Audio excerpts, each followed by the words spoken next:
Donald Trump calls for Jay Powell's head and pledges to beat China in little spat. That caused the Dow to drop 623 points in one day after a day of attacks on China and the Fed. Trump announced new tariffs on billions of Chinese goods. Fed Chair Powell said on Friday regarding interest rates that, "We will act as appropriate to sustain the expansion." Trump unloaded on him, calling him the enemy, and misspelling his name. He compared him to Chinese President Xi Jinping amid angry standoff over trade. China announced tariffs on $75 billion in U.S.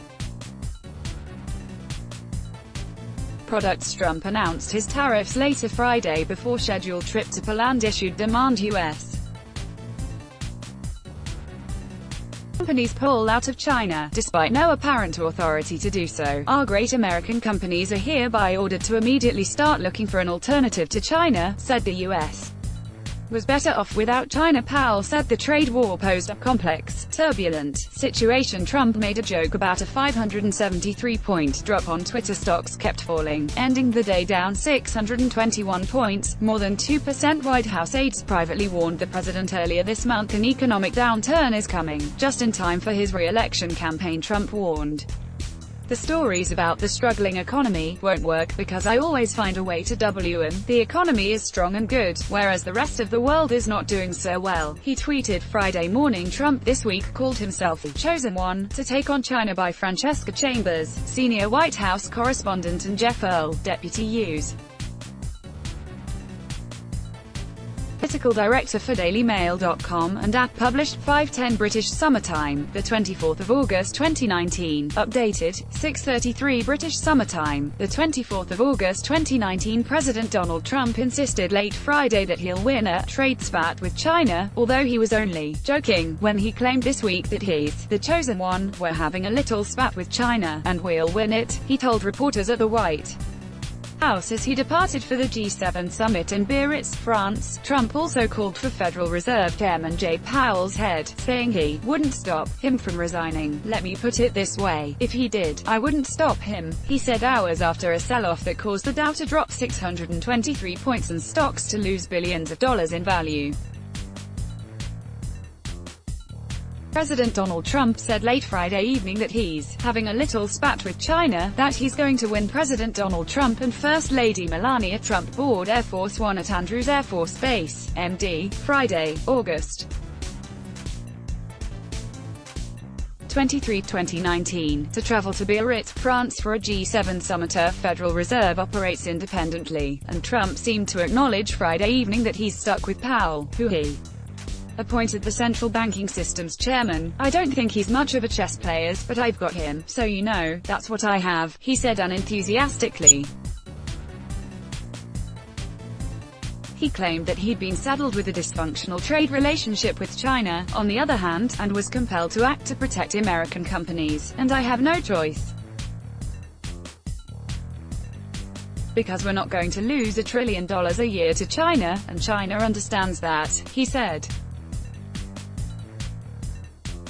"I hope that with President Xi, I have a good relationship, but they understand. We're not gonna do it," he added, "and this is more important than anything else right now." Just about. Trump said that the United States has rebuilt China, and "it's a disgrace that Beijing has been allowed to fleece the country for so long." But he brushed off concerns about the mindset that led him to declare he's the chosen one, on the basis that he was being sarcastic when he uttered the phrase to reporters on the South Lawn, "You know exactly what I meant. It was sarcasm, it was joking, we were all smiling. And a question like that is just fake news. You're a faker," he told a journalist who asked him about the claim he made with a straight face on Wednesday.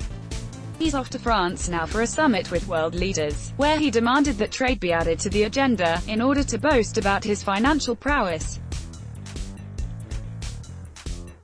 Trump set off a precipitous dive in financial markets earlier on Friday after he ripped Powell, ordered U.S.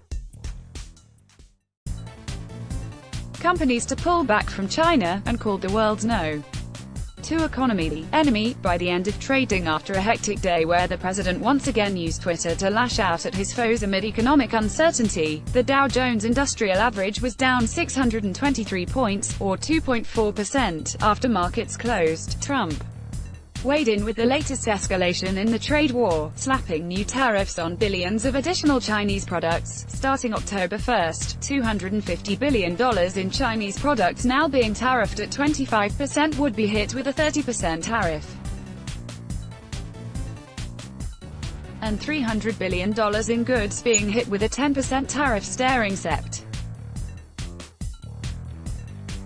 One will now be hit with a 15% tariff, Trump tweeted. He concluded at the end of a day that had traders and economies around the world on edge. Thank you for your attention to this matter. Earlier, he said the U.S. was better off without China and speculated that Powell might be a bigger enemy, that Chinese dictator Xi Jinping. Trump tore into Powell after the Fed chair refused to provide a clear signal he will bend to Trump's demand for rate cuts, comparing him to his chief economic rival and head of a country that Trump describes as committed to ripping off the United States.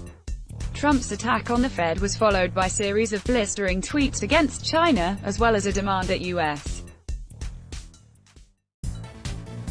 companies begin looking at a Beijing pullout, despite having no apparent authority to do so. He claimed in a tweet from Air Force One, after he left Washington, that he'd use emergency powers to make the decree. For all of the fake news reporters that don't have a clue as to what the law is relative to presidential powers, China, etc., try looking at the Emergency Economic Powers Act of 1977. Case closed, he tweeted. We will act as appropriate to sustain the expansion, Powell said in remarks at a meeting of the Fed in Jackson Hole, Wyoming. After experiencing a steep drop earlier in the day after Trump's initial comments, the Dow Jones Industrial Average was down more than 600 points at the close of trading Friday afternoon. My only question is, who is our bigger enemy, Jay Powell or Chairman Xi? Trump attacked on Twitter, minutes after the release of a Powell speech about the economy Friday morning. Trump blasted China following its imposition of new retaliatory tariffs on U.S. products, saying U.S. companies are hereby ordered to begin seeking alternative places to do business. The president misspelled the name of Powell, his own hand-picked nominee to the powerful Fed position. His use of Chairman Xi connotes his head of the Chinese Military Commission, an acknowledgement of Xi Jinping's unchallenged military authority. She also serves as president of the country and a head of the Chinese Communist Party, and recently had his term extended. He has long cast China as the greatest threat to the U.S. and is engaged in a furious trade war that prompted China to level tariffs on $75 billion of U.S. products on Friday morning. The tariffs include a 25% tax on automobiles and a 5% tariff on auto parts, a key export for the U.S. with a widespread impact, including in critical battleground states. Trump called Fed Chair Jay Powell an enemy. Trump set markets tanking with tweets Friday morning, saying, "We don't need China." Trump announced the tariffs and leveled renewed attacks on China. Trump concluded, "Thank you for your attention to this matter." Trump blasted China again in late afternoon tweets that said in part, "For many years China, and many other countries, has been taking advantage of the United States on trade, intellectual property theft, and much more. Our country has been losing hundreds of billions of dollars a year to China, with no end in sight," he wrote. Trump cannot legally compel companies to abandon China immediately, and gave no detail on how he might proceed with such an order. For many products sold in the United States, there are few alternatives to Chinese production. Shifting production for major goods produced there could take years and prove expensive for companies and consumers. The market reaction was swift and brutal. The Dow dropped 400 points after Trump went after China, then was down more than 500 by mid-afternoon. His only immediate response to the market swoon was a mocking tweet that tied it to the presidential election. IHE connected the big sell-off to news that little-known Democratic candidate Seth Moulton was dropping out of the presidential race, writing, "The Dow is down 573 points, perhaps on the news that Representative Seth Moulton, whoever that may be, has dropped out of the 2020 presidential race." The sell-off began when Trump tweeted Friday that the U.S. doesn't need China, the world's second-largest economy and top trading partner. Our country has lost, stupidly, trillions of dollars with China over many years. They have stolen our intellectual property at a rate of hundreds of billions of dollars a year. I won't let that happen. We don't need China and, frankly, would be far better off without them. He wrote the Dow ended the day down 623 points. Sudden drop. The Dow dropped steeply as soon as Trump tweeted about China. The Dow lost more than 2% of its value amid the attacks on China and the Fed chair. China hit back at President Donald Trump in the latest volley in the growing trade war, slapping tariffs on $75 billion of U.S. products. In this June 29, 2019, file photo, President Donald Trump left meets with Chinese President Xi Jinping during a meeting on the sidelines of the G20 summit in Osaka, Japan. He continued, the vast amounts of money made and stolen by China from the United States, year after year, for decades, will and must stop. Our great American companies are hereby ordered to immediately start looking for an alternative to China, including bringing your companies home and making your products in the USA. I will be responding to China's tariffs this afternoon. This is a great opportunity for the United States, Trump said, without revealing more. Soon after the tweets, the broader heroin epidemic. Also, I am ordering all carriers, including FedEx, Amazon, UPS and the Post Office, to search for all deliveries of fentanyl from China, or anywhere else. Fentanyl kills 100,000 Americans a year. President Xi said this would stop. It didn't. Our economy, because of our gains in the last 2.5 years, is much larger than that of China. We will keep it that way. The China attack appeared to eclipse Trump's blasts at his own Fed chair, which made plain his demand that the independent central bank should coordinate its response to the global economy with his own wishes. As usual, the Fed did nothing. It is incredible that they can speak without knowing or asking what I am doing, which will be announced shortly. We have a very strong dollar and a very weak Fed. I will work brilliantly with both, and the U.S. will do great, Trump wrote.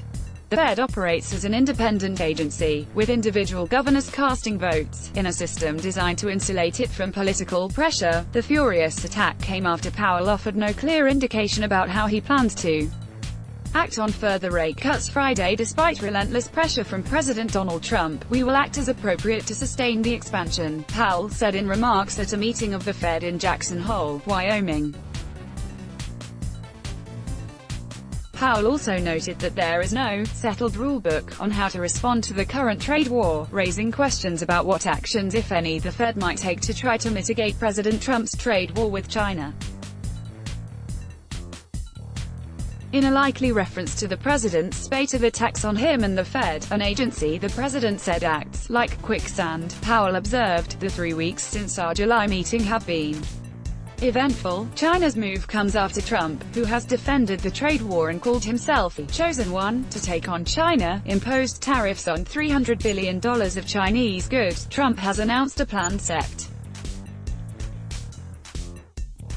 1 duty increase in a war over trade and technology policy that has rattled financial markets. He fumed that the Fed did nothing. At its Wyoming meeting, Trump went into a Twitter age and compared Powell to the head of China. Trump referred to Chinese President Xi Jinping as Chairman Xi, China's President Xi Jinping, L, and Colombia's President Ivan Duque Marquez inspect Chinese honor guards during a welcoming ceremony outside the Great Hall of the People on July 31, 2019 in Beijing. China be linking Powell to Xi Jinping. Trump was bringing up a major rival who he said he was chosen to confront, and whose response could determine whether there is a slowdown that could imperil Trump. Trump said Tuesday, "The fact is, somebody had to take China on. Life would be a lot easier if I didn't take China on. But I like doing it, because I have to do it." Last week Trump said China was like an anchor on us. China was killing us with unfair trade deals. Trump has also said he has good relations with Xi and praised him In April, Trump said of Xi, he said, "But I am not king, I am president." I said, "No, you're president for life, and therefore you're king." Powell says Trump's trade wars have complicated the Fed's ability to set interest rate policies. In his speech, speaking to a Fed policy conference in Jackson Hole, Powell pointed to increasing evidence of a global economic slowdown and suggests that uncertainty from Trump's trade wars has contributed to it. He said the trade war posed a complex, turbulent situation. He also said he was carefully watching developments. Powell said the outlook for the U.S. economy remains favorable but that it continues to face risks. Powell reiterated that the Fed will act as appropriate to sustain the expansion. The Fed cut rates last month for the first time in a decade, and financial markets have baked in the likelihood of further rate cuts this year, said Powell. Fitting trade policy uncertainty into this framework is a new challenge. Setting trade policy is the business of Congress and the administration, not that of the Fed. According to a text of his speech, there are, however, no recent precedents to guide any policy response to the current situation. Moreover, while monetary policy is a powerful tool that works to support consumer spending, business investment, and public confidence, it cannot provide a settled rulebook on international trade, Powell said. President Trump demanded U.S. companies come home from China. The official Xinhua news agency said Friday the tariffs of 10% and 5% take effect on two batches of goods SEPT 1 and DEC 15 but gave no details on what imports would be affected. The tariffs include a 25% tax on automobiles and a 5% tariff on auto parts, a key export for the U.S. With a widespread impact, including in critical battleground states. That tariff will take effect in December, having been paused previously, according to state-run media. China's imposition of tariffs is a forced response to the unilateralism and trade protectionism of the United States. The Global Times article expressed hope the trade war could get resolved, on the premise of mutual respect and equality and trustworthiness in words and deeds. In a release after Trump's tweet sent markets sputtering, the U.S. Chamber of Commerce issued a statement from Executive Vice President Myron Brilliant urging calm. While we share the President's frustration, we believe that continued, constructive engagement is the right way forward, Brilliant said. Time is of the essence. We do not want to see a further deterioration of U.S.-China relations. We urge the administration and the government of China to return to the negotiating table to complete an agreement that addresses concerns over technology transfer practices, intellectual property enforcement, market access, and the globally damaging impact of Chinese domestic subsidies. China's government appealed to Trump this week to compromise in deadlocked talks aimed at settling the dispute that has battered exporters on both sides and threatens to tip the global economy into recession. Doug Barry of the U.S.-China Business Council, which includes major corporations like Apple, Ford, and General Motors, told DailyMail.com that he has no authority to order companies that are engaged in private commerce to leave the markets in which they're doing very well in and come back to the United States. He cannot. There's no executive order that I know of that would enable the president to require U.S. companies to start doing business in a market. Former U.S. Ambassador to Russia Michael McFaul tweeted about Trump's order to businesses, saying it sounds a lot like socialism to me. Trump foreshadowed his attack Friday when he wrote, "Now the Fed can show they stuff." That tweet followed yet another series of attacks on Powell and the Fed that Trump launched the day before, though in more restrained terms than in the past. Trump went after the Federal Reserve Thursday by saying it moves like quicksand, after blasting the central bank a day earlier. The president once again brought up Germany, which has begun selling long-term bonds offering a negative yield, amid a global move toward safe investments amid turbulent markets. Germany borrowed nearly $1 trillion by offering the bonds, which don't pay any interest to the investors buying them. Germany sells 30-year bonds offering negative yields. Germany competes with the USA, Trump tweeted Thursday. Our Federal Reserve does not allow us to do what we must do. They put us at a disadvantage against our competition. Strong dollar, no inflation. Then, Trump complained, they move like quicksand. Fight or go home, the president made the comment as he prepares to head to France for a meeting with the G7 industrial nations, including Germany. Later, Trump tweeted, the economy is doing really well. The Federal Reserve can easily make it record-setting. The question is being asked, why are we paying much more in interest than Germany and certain other countries? Be early, for a change, not late. Let America win big, rather than just win. He also complained about the comparison with Germany on Wednesday. He tweeted, so Germany is paying zero interest and is actually being paid to borrow money, while the US, a far stronger and more important credit, is paying interest. As he left the White House for a day trip, Trump intoned, we'll see what happens with the Federal Reserve, whether or not they finally get smart and reduce interest rates. Like many other places around the world that we have to compete with, Trump on Friday slammed reports the United States is headed toward a recession, even as White House aides privately warned him an economic downturn is coming, just in time for his re-election campaign. The president warned the stories about the struggling economy won't work because I always find a way to win. Trump has made a strong U.S. economy the centerpiece of his argument to voters on why they should give him a second term in office. Donald Trump slammed reports the United States is headed toward a recession. The economy is strong and good, whereas the rest of the world is not doing so well. Despite this, the fake news media, together with their partner, the Democrat Party, are working overtime to convince people that we're in, or will soon be going, to a recession. He tweeted Friday morning, they are willing to lose their wealth, or a big part of it, just for the possibility of winning the election. But it won't work because I always find a way to win, especially for the people. The greatest political movement in the history of our country will have another big win in 2020, he added. Aides told the president earlier this month that some of their internal forecasts showed the economy could slow markedly over the next year. Not quite a recession, but a dip that would come as his re-election campaign was kicking into high gear, the Washington Post reported, and Trump responded he thinks he can convince Americans the economy is strong. Despite what any numbers show, our economy is incredible, Trump told reporters in the Oval Office on Tuesday. Our economy is doing fantastically, he repeated, but aides also described the president as obsessed with media coverage of the economy because he's worried Americans will believe the news and stop spending. In the last couple of weeks, when the market dipped down, it did strike an amount of fear within the White House, a White House official told the Post.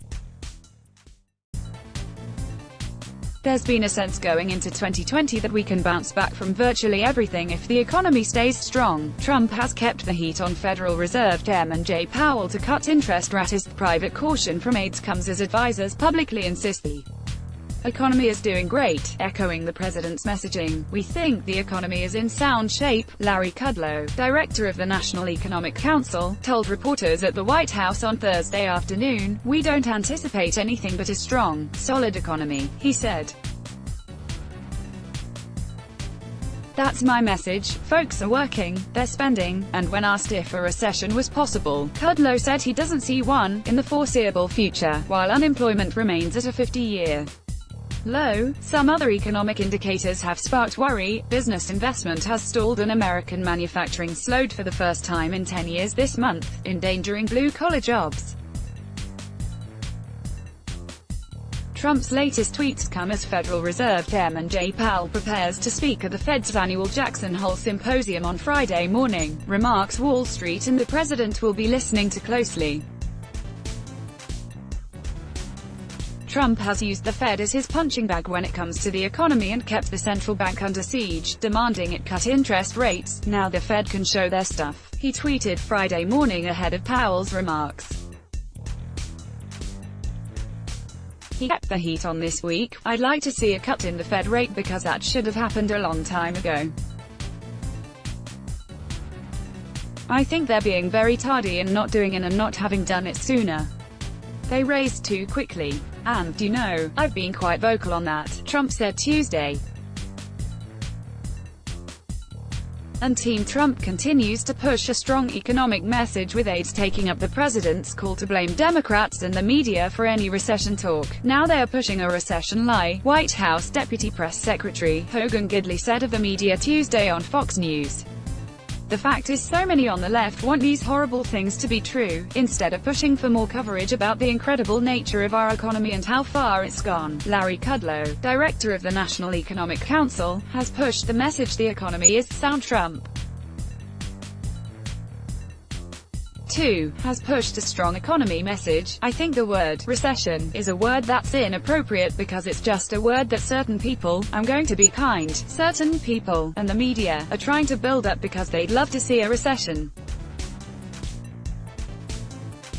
We're very far from a recession, he said Tuesday in the Oval Office. In a poll from the Associated Press and Center for Public Affairs research out Friday, voters gave Trump his highest rating for handling the economy, approving of his job performance there over his handling of gun policy, immigration, and healthcare. But even on the economic issue, Trump is slightly underwater. 46% approve of his handling and 51% disapprove. Kudlow indicated on Thursday the White House could roll out a tax cut plan next year during the 2020 election, a sign the administration is looking at future economic numbers. We're looking at what I call tax cuts 2.0, he said. It's a long-range project to help long-range growth of the economy, to provide additional tax relief to middle-income people, blue-collar people, he added, and it probably will come out during the campaign. Blue-collar voters helped put Trump in the White House during the 2016 election. There have been other signs this week of a slowdown in economic growth. U.S. Steel, a company whose renaissance has been a key part of the Trump narrative, said it would lay off 200 workers. It will also idle 2 blast furnaces for at least 6 months at Great Lakes and Gary Works plants in Michigan, citing lower steel prices and softening demand. The layoffs were characterized as temporary in filings, but the company admitted they could last longer than 6 months, in another indicator that the U.S. economy is slowing down. Michigan is critical to Trump's re-election prospects, and his win there in 2016 helped put him in the White House. In more bad news for the president, a top lender, JP Chase, were assessed that Trump's tariffs on China will cost American consumers $1,000 a household. And 74% of economists surveyed by the National Association for Business Economics for a report released Monday said they believe a slowing economy will tip into recession by 2021. Read more. Let's block ads. Why?